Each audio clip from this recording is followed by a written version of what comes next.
Princess Bubblegum loses her kingdom. Finn slays what is essentially an elder god. He turns down transcendence into a different state of being and comes to terms with the type of person his father is. The season finale of Adventure Time landed.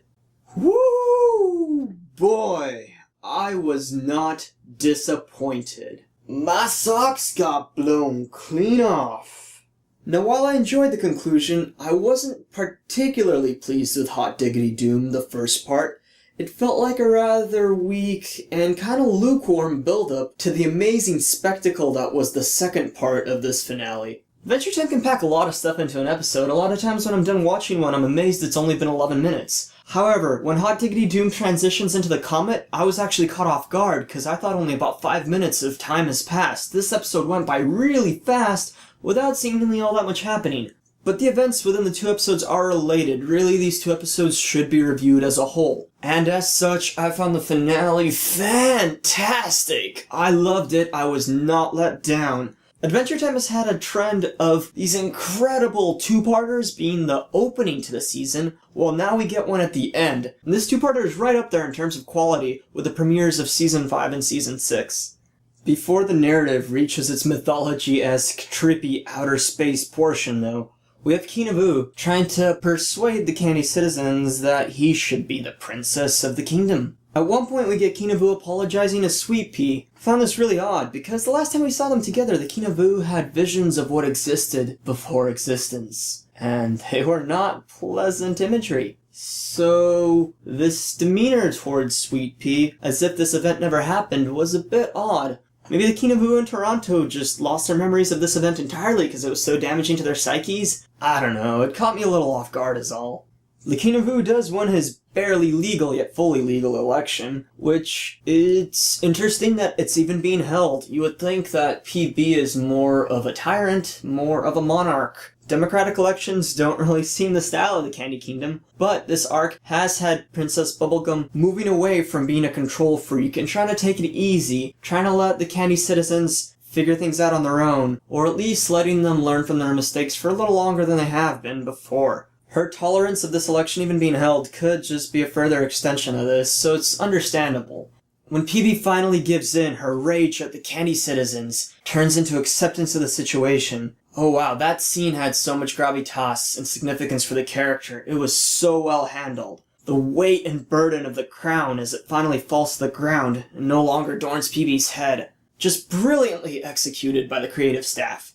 So what of Princess Bubblegum's prophetic dream? Did it come true in this episode, or is it still yet to happen? Is it still unresolved? I think arguments either way could be made. I think it probably did come true. Gunter even seemed to be involved in Kinavu's run for princessdom, and in the dream Gunter was the one who pushed Princess Bubblegum down. PB melting away could simply be signifying the melting away of her identity as a princess, as a ruler. No, there's no reason this dream has to be permanent forever, but I do find that really intriguing. The concept of Bubblegum abandoning being a princess and starting a brand new life. She's basically dedicated, 700, 800 years of her life to maintaining this kingdom? It's a lot of work. It's a lot of work looking after dunces like this and constantly having to clone them over and over and over and thinking of new schemes to keep them all safe. She is a scientist at heart, as we all know, so I find it a really intriguing concept that if she has all this new free time, because she no longer has to run a kingdom, what does that mean for her science and for her progression as a character and for her new potential adventures? I think that's really awesome territory, and I hope they go there. I hope she doesn't just get her kingdom back in the next PB-centric episode we have. I consider that a little bit of a letdown.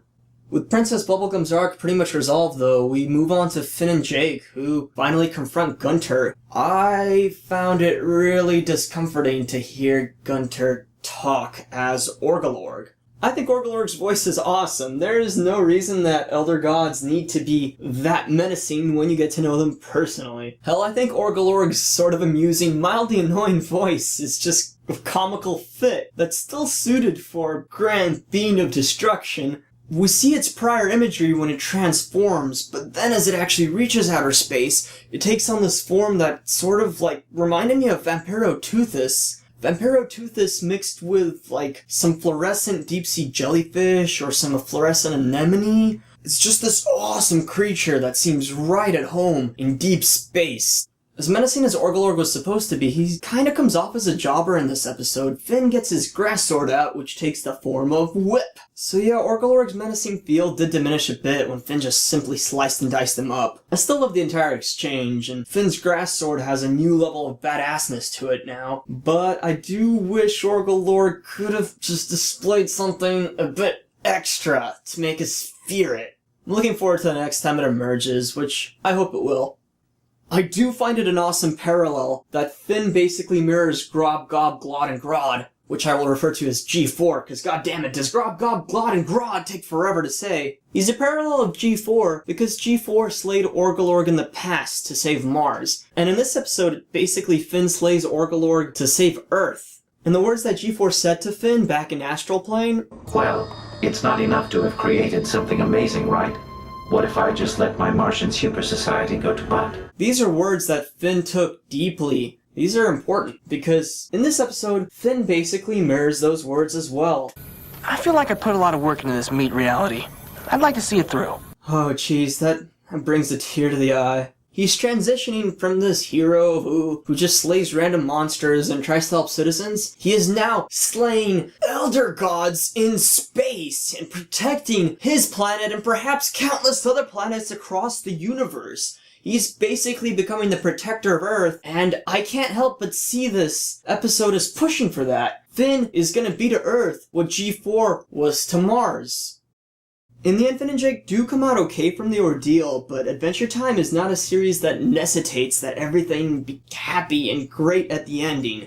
Things can end really darkly and haphazardly, at least for a little while. So while Finn and Jake were getting lost in space, I had no idea what was going to happen. I legitimately thought that, who knows, maybe Season 7 will have to start on some distant planet somewhere. Maybe Finn and Jake will be separated, or maybe Jake actually will fulfill his Krog dream. I mean, he's died in the past. It wasn't solidified in my mind as all this danger was happening that Finn and Jake would both make it to Earth and be okay. The suspense was there for me. Finn's choice in regards to the Catalyst Comet's offer, though, on that I was certain what Finn would pick. But it was executed so brilliantly that it didn't matter. It was still a really touchy moment, and you could just feel Finn grow up, both in the decision he makes to stick with his flesh reality, and when he acknowledges his father, when he takes it to heart that there is no changing him. Who knows what Martin is now? It's unlimited possibilities. I kinda doubt this will be the last we see of him, but if it is, farewell, Martin. I would have no complaints.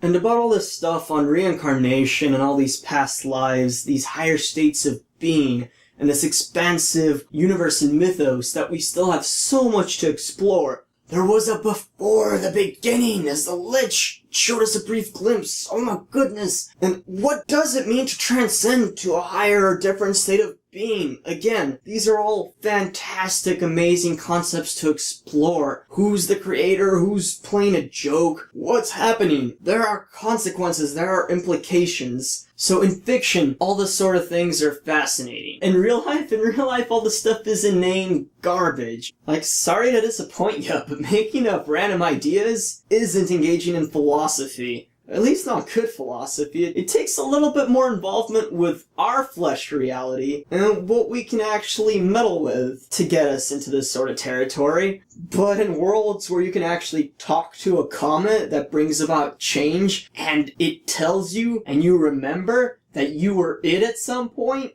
like, okay, clearly we have something here. Until that happens to me, I'm not gonna call that philosophy. That's not to say there's not stuff we can take away from it, though. Of course we can get the message that the life you built for yourself, it should be nurtured, you should stick with it and make it the best you can and protect it. Finn more or less rejects death. It's a really inspiring, life-fulfilling message, and it's very heartfelt. But I just want to make the point that I wouldn't call this episode philosophical is all.